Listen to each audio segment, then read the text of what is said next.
Alright, here we go. Ladies and gentlemen, welcome to the Chaos Breaker Dragon deck profile. It was heavily requested by the viewers in the previous video, so we decided that we'll just make one, get it out ASAP. So, here it is.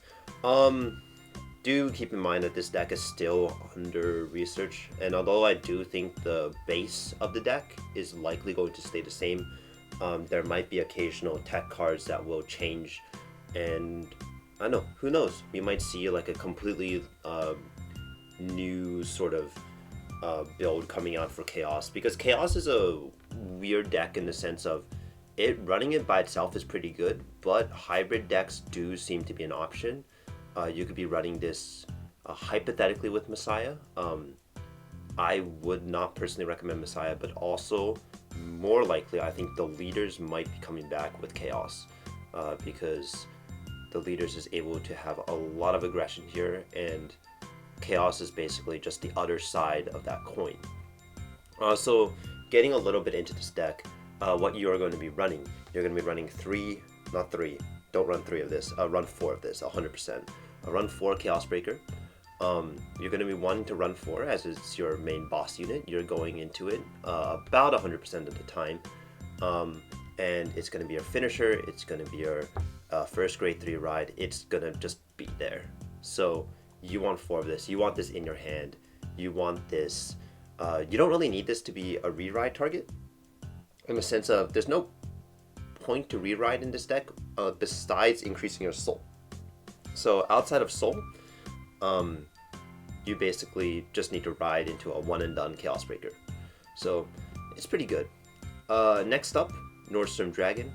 Nordstrom Dragon is here because you want this on rearguard. It is the countercharger in the deck.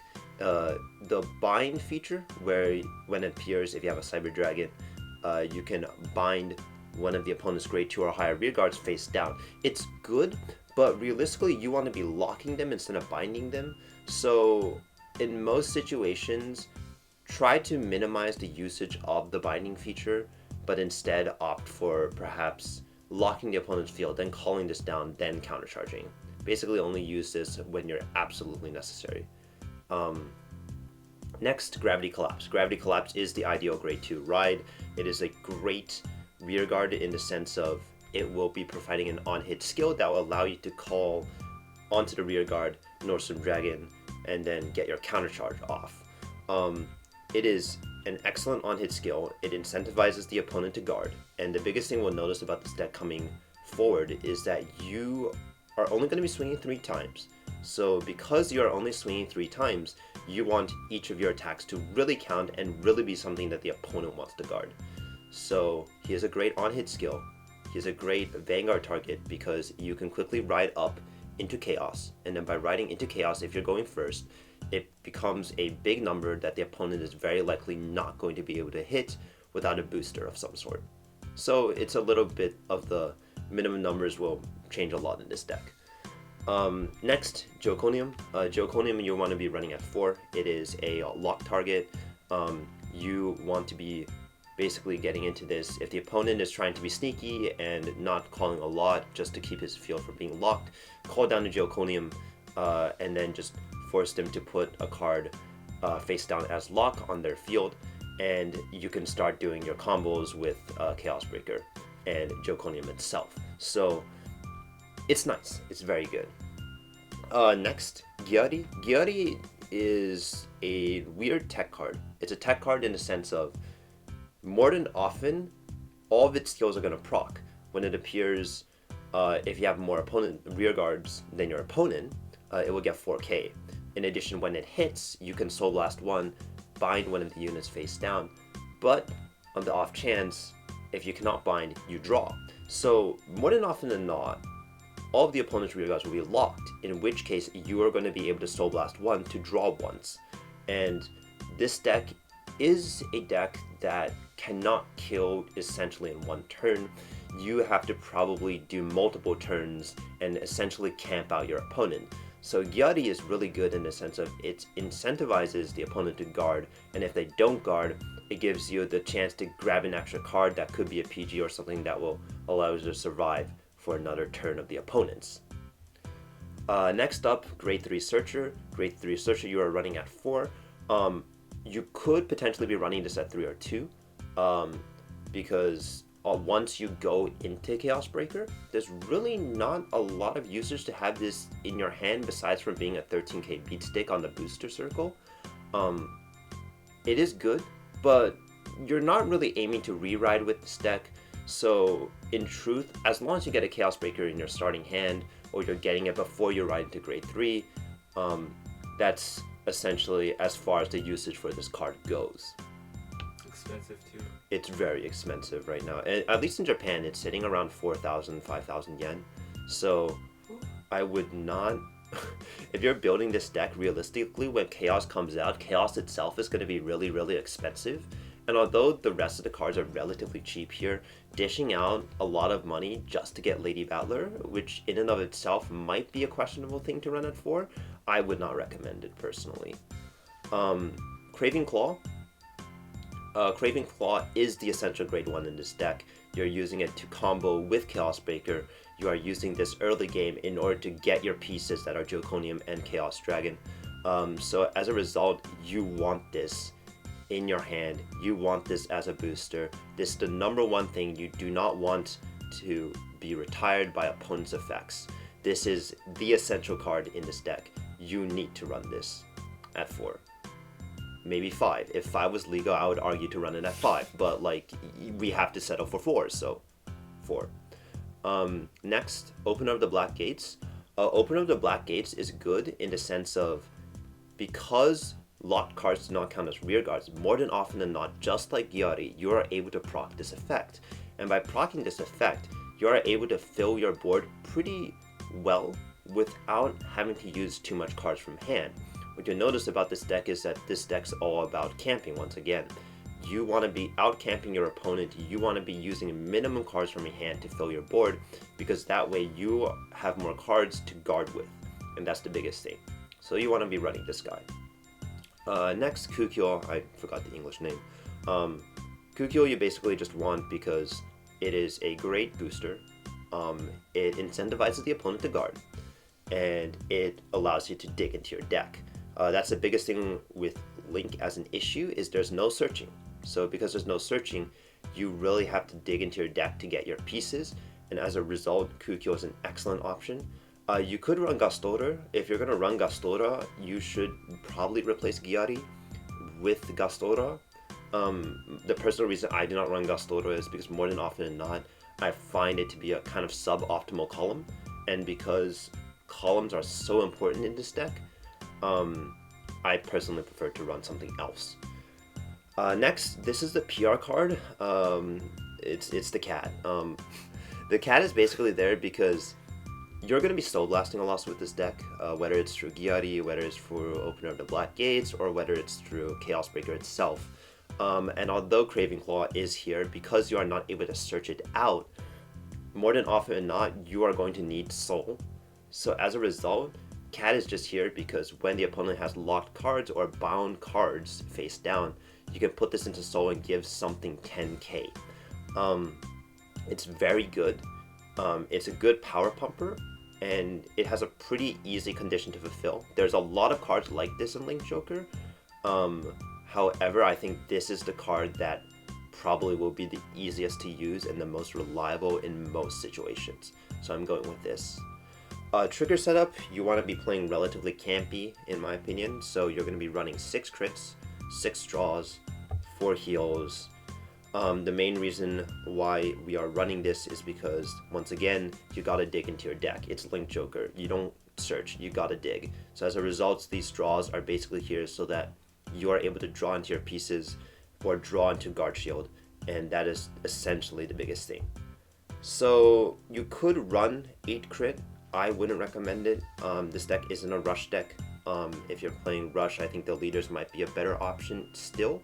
But in terms of out camping your opponent, this deck is perfect at that, because the locking allows the opponent to basically have suboptimal turns. What your goal with this deck is you force the opponent into these suboptimal turns and just kind of squeeze out their hand until they just cannot guard anymore.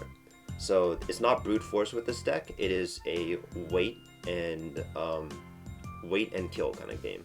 So that's essentially it.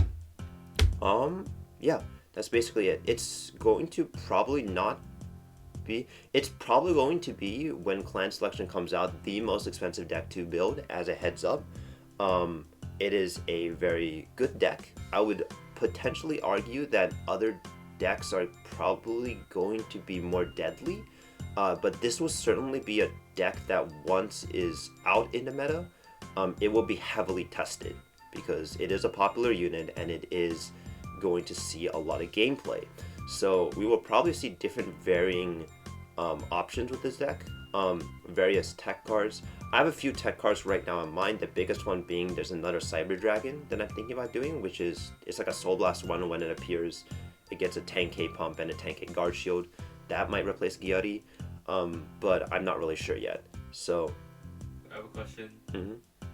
What do you think Chaos Breaker Ditto matches are gonna be? That's a great question. What's realistically going to be, it's just everyone's going to be counterblasting one to give each other force markers. It's just basically going to be, hi, would you like a force? No, please. I don't, you're too kind, but I don't need forces. Here, have my force instead. Oh, that's nice of you. Here, I'm going to take it back. And that's basically what it's going to be. It's probably not going to be that exciting. Realistically, it's going to be like 40-minute matches, which is unfortunate because the tournament time limit is 25 minutes. So. Yeah, it's not enough. Yeah, have fun with that. Anyway, that's basically it. Let's get into some of the combos. Okay, welcome to the combo introduction section. Today we are here with training dummy Blade Master. We're just gonna explain the kind of setup. Say we're going second in this scenario. This is a pretty ideal setup, which we've created here. But just say this is a pretty decent start for the enemy team. We're at 2. They've already run to grade 3. They got a decent amount of their pieces. They've likely swung at us with Vision Token, and our hand is only left at 2. However, what the opponent doesn't know here is that our hand is basically ideal in the sense that we have a Judiconium and we have a Chaos Breaker, and that's essentially what we need. So when we start this turn, we're going to stand and we're going to draw. We're going to draw into open up the black gates. This is perfect. What this means is we can now fill our board. So, first things first, we ride into Chaos Breaker. Nice. We've got a pretty decent setup here. We're just kind of relying this field. We want to be locking this Doha, but we also kind of want to get rid of the Gyaro. So, that's basically what we're thinking here. So for now, first things first, we want to be deciding what exactly to do. We can either disable his Gyaran first, or we can disable his Doha. Now a lot of people I've noticed have been looking straight at this Doha. That is not what you should be doing. First, let's start off by using Judiconium. Let's use it, counterblast once. The opponent has to take the top card from his deck and put it down somewhere as luck. He got a Berserk here, but he also knows that if he puts in the front row, he will lose an attack. So very likely he will put it somewhere in the back row where it could potentially still attack if it unlocks, but yeah, Blade Master, he got the power pump by himself, so probably don't need boost, so probably put it here. Okay. So if you put it there in the back, then because you put it in the back row, I draw once, right? And so I draw right now to Craving Claw. And this is excellent. This is basically already an ideal hand with only a few parts. So now that we've got that, and we look at this field, we're like, okay, we need to get rid of Doha. Because he's already gotten rid of the boost, so Vanguard isn't going to be swinging for that much. At most, it's going to be 23. So here we're going to say, okay, Chaos the skill. We're going to counterblast once. And by counterblasting once, we're going to give the opponent a force. Since he has already chosen force 2, he's going to get a second force 2 marker. And he will probably put it, this scenario, upon anywhere, he chooses to put it on Doha, which is alright. So putting it there, and now you get to choose something to lock. In this case, you should pick Gyarong. So Gyarong is going to go down as lock right now. Ouch. And by now putting this at lock, you can start to take a look at your hand and approach the situation. Now we just need to get rid of Doha. So what we're going to do is we're going to call Craving Crow. Doesn't matter really where, because we just want it for the skill. You put this into Soul. By putting this into Soul, I am going to be unlocking Gyarong Okay.